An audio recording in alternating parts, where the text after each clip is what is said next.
नमस्कार मित्रांनो, माझं नाव निखिल. आज मी तुम्हाला जो अनुभव सांगणार आहे तो माझ्या आयुष्यामध्ये घडलेला एक खराखुरा अनुभव आहे. आत्ता या घटनेला घडून 2 वर्ष झालेली आहे. त्यावेळी मी माझं शिक्षण नुकतंच संपवलेलं होतं आणि मी नोकरीच्या शोधामध्ये होतो. बरीच शोधाशोध केल्यानंतर मला आमच्या शहरामध्ये एका छोट्याशा कंपनीमध्ये काम मिळालं आणि ती कंपनी पण आमच्या घरापासून पाऊण तासाच्या अंतरावरच होती. एकाच शहरामध्ये असल्यामुळं मला घरापासून माझ्या कंपनीमध्ये जायला फारसा प्रॉब्लेम येत नव्हता. मी माझ्या बाईकवरूनच रोज कामाला ये जा करायचो. आमची कंपनी शहराच्या एकदम मध्यवर्ती भागामध्ये वसलेली होती. माझं घर हे शहरापासून दूर एक मोठा डोंगर पार केल्यानंतर यायचं आणि मला घरी जाण्यासाठी शहरापासून 2 रस्ते होते. एक रस्ता होता तो पूर्ण डोंगराला वळसा घालून जायचा, त्यामुळं अंतर खूपच वाढायचं. 4 ते 5 किलोमीटरचा फरक पडायचा.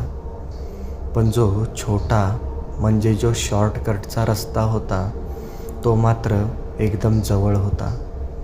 त्या रस्त्याने मला घरी जाण्यासाठी फक्त अर्धाच तास लागायचा.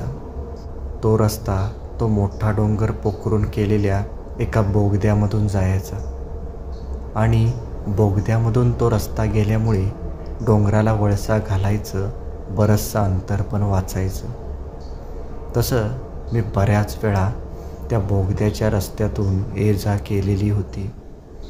पण मी आत्तापर्यंत त्या बोगद्यातून जो प्रवास केला होता तो फक्त दिवसाच केला होता.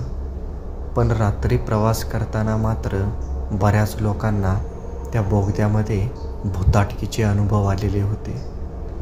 तसे बरेचसे किस्से माझ्या कानावर नेहमीच पडत असायचे.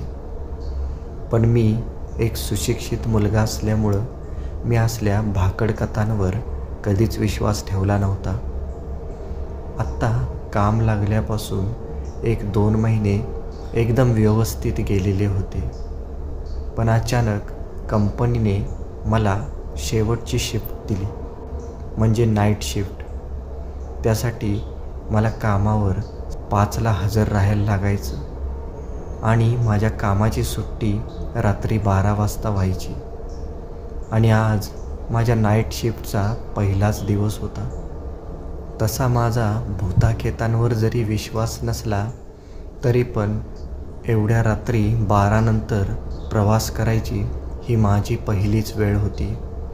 त्यामुळं मनामध्ये थोडीशी धाकधूक होती. मी आता माझ्या ऑफिसमधून बाहेर पडलो आणि माझी बाईक स्टार्ट केली. थोडंसं पुढं गेल्यानंतर मला एक मोठा हायवे रस्ता लागला. त्या हायवे रस्त्याला आता वाहतूक बरीचशी कमी झालेली होती. जवळजवळ 10 मिनिटाचं अंतर पुढं गेल्यानंतर मी माझी बाईक डाव्या बाजूला वळवली. आता तो छोटा डांबरी रस्ता आला.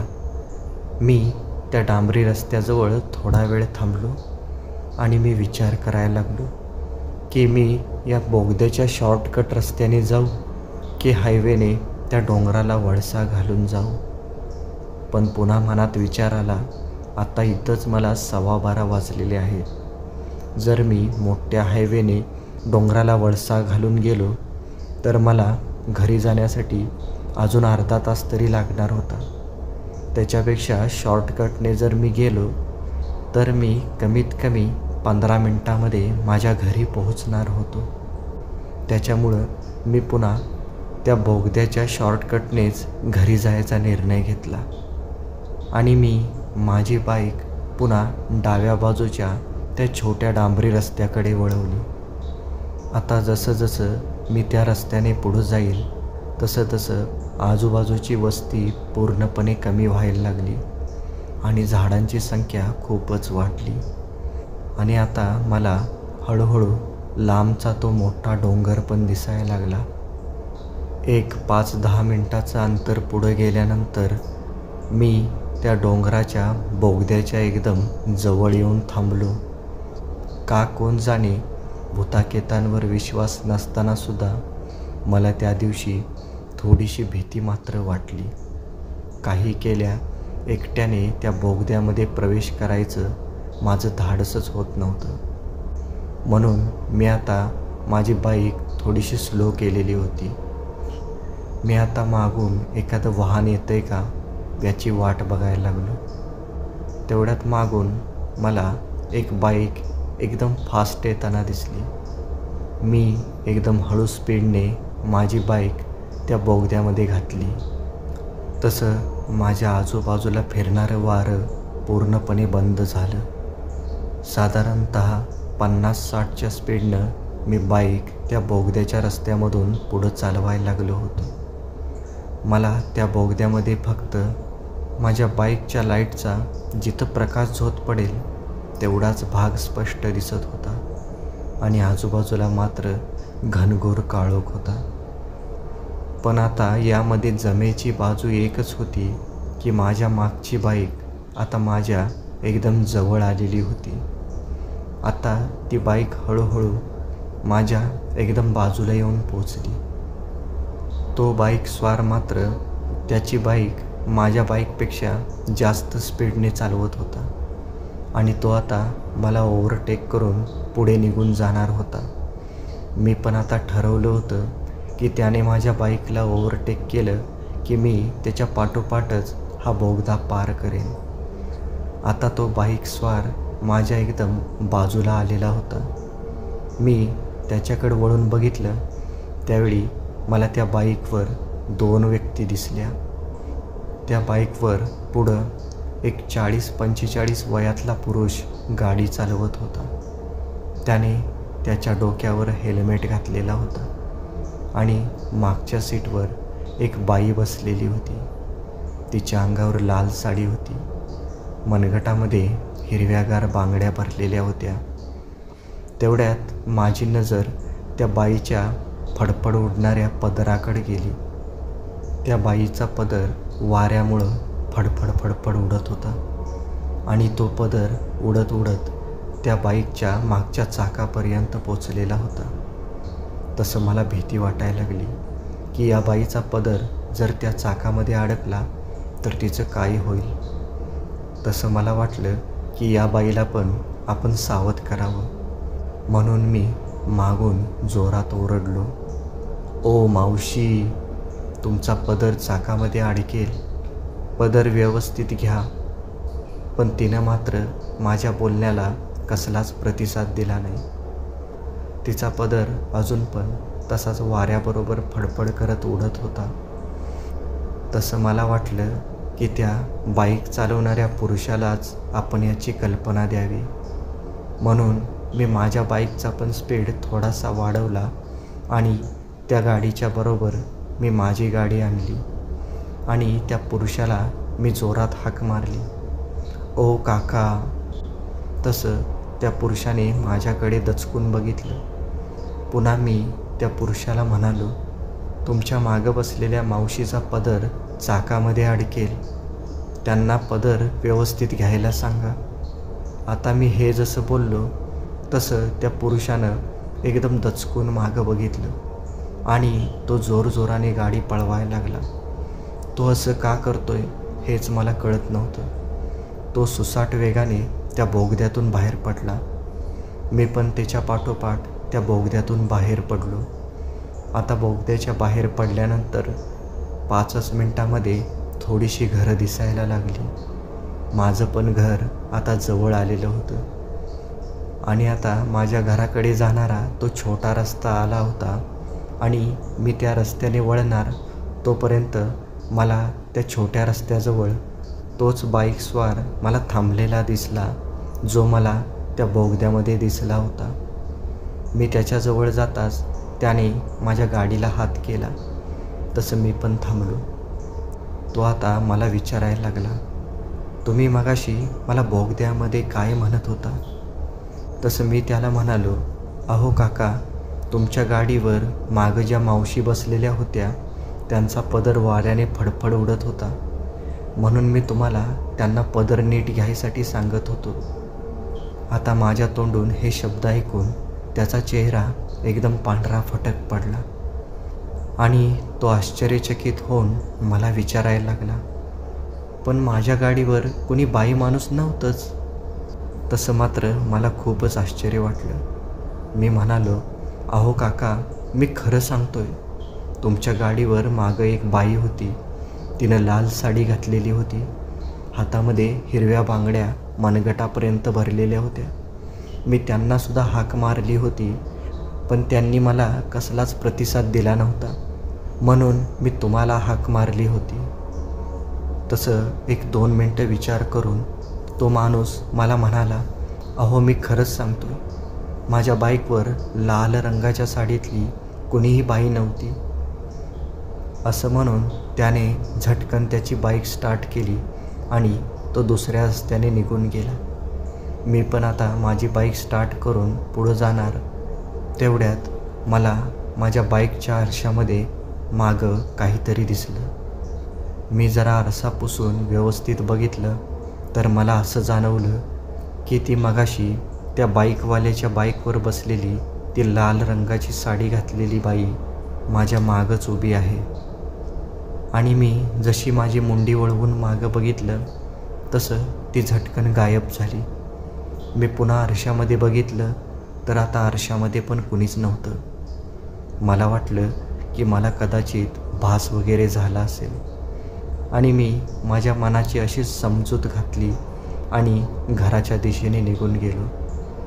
पण काहीही झालं तरी आज घडलेली घटना मात्र खूपच विचित्र होती. मी त्या दिवशी रात्री एवढा घाबरलो होतो की मी रात्रभर माझ्या बेडरूमची लाईट चालू ठेवूनच झोपलो होतो. आता दुसऱ्या दिवशी संध्याकाळी 5 वाजता मी पुन्हा माझ्या कंपनीमध्ये गेलो. तो कालचा प्रसंग सारखा माझ्या डोळ्यासमोर उभा राहायचा आणि मला आज रात्री घरी कसं जायचं ही चिंता सतावायला लागली होती. बघत बघत रात्रीचे 12 वाजले. आमची कामावरून सुटण्याची वेळ झाली. मी माझ्या ऑफिसमधून बाहेर पडलो. माझी बाईक स्टार्ट करून मी पुन्हा ऑफिसच्या गेटमधून बाहेर पडून त्या मोठ्या हायवेला लागलो. 10 मिनटं पुढं गेल्यानंतर पुन्हा डाव्या बाजूच्या त्या शॉर्टकट रस्त्याने मी आतल्या बाजूला वळलो आणि थोडंसं पुढं गेल्यानंतर हळूहळू झाडांची संख्या वाढली आणि लांबवर मला तो भला मोठा काळा डोंगर पण दिसायला लागला. मी आता माझी बाईक एकदम हळूहळू चालवत होतो आणि मागून एखादी बाईक येण्याची वाट पण बघत होतो, कारण आज मला त्या बोगद्यातून एकट्याला जायला खूपच भीती वाटत होती. आता मागून मला एका बाईकची हेडलाईट दिसली. तसं मी माझ्या बाईकचा स्पीड थोडासा कमी केला. आता मी एकदम बोगद्याच्या तोंडाजवळ जाऊन पोचलो. तेवढ्यात ती मागून येणारी बाईक माझ्या एकदम जवळ आली. तसं आम्ही दोघंजण एकाच वेळी त्या बोगद्यामध्ये शिरलो. माझ्या हृदयाची धडधड आता खूपच वाढली होती. मी मनातून प्रार्थना करत होतो की मला चांगलं काहीतरी दिसू दे. मनातून मला सारखी भीती वाटत होती की आज जर मला त्या बाईकवर पुन्हा ती लाल साडी घातलेली बाई दिसली तर आज मी जिवंतच राहणार नाही.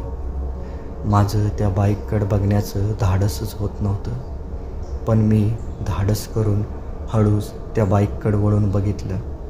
पण आज मात्र त्या बाईकवर फक्त एकच व्यक्ती होती. मी त्या बाईकच्या मागच्या सीटकडं बघितलं तर तिथं मात्र कोणीच नव्हतं. तसा माझा जीव भांड्यात पडला. तसं त्या बाईकवाल्यानं त्याच्या हेल्मेटची काच वर केली आणि तो माझ्याकडे बघत म्हणाला, तुझ्या बाईकच्या मागं ज्या मावशी बसलेल्या आहेत त्यांच्या साडीचा पदर खूपच उडत आहे. तो चाकात वगैरे अडकेल, त्यांना पदर व्यवस्थित घ्यायला सांग. तसं माझ्या काळजाचा ठोकाच चुकला. माझ्या हृदयात एकदम धस्स झालं. अचानकच भीतीनं माझं सर्वांग गोठून गेलं आणि अचानक मी गाडीच्या आरशामध्ये बघितलं तर मला माझ्या मागं कोणीतरी बसलेलं आहे असं जाणवलं. आणि अचानक माझ्या मागं बसलेल्या त्या बाईनं आरशामधून मला बघितलं. तिची ती भेदक नजर माझ्या काळजाला भेदत गेली. भीतीनं माझी बोबडीच वळली. मी आता सुसाट वेगाने माझी गाडी पळवायला लागलो आणि एक 5 मिनिटात मी त्या बोगद्यातून बाहेर पडलो. पण माझं आता मागच्या आरशामध्ये बघायचं पण धाडस होत नव्हतं. कसं तरी मी घरी जाऊन पोचलो. माझ्या अंगामध्ये चालण्यासाठी पण त्राण नव्हतं. घरच्यांनी माझी ती अवस्था बघितली. ते सगळेजण माझी विचारपूस करायला लागले. तसं मी त्यांना माझ्यासोबत घडलेली ती घटना सांगितली. त्यावेळी घरातले पण सगळेजण घाबरले आणि त्यांनी मला नाईट शिफ्टला कामाला न जाण्याचा सल्ला दिला. आणि मी दुसऱ्याच दिवशी माझ्या ऑफिसमध्ये जाऊन माझी शिफ्ट बदलून देण्याची विनंती केली आणि आमच्या साहेबांनी पण ती विनंती मान्य केली. आणि त्या दिवसानंतर मात्र मी कधीच नाईट शिफ्ट घेतली नाही.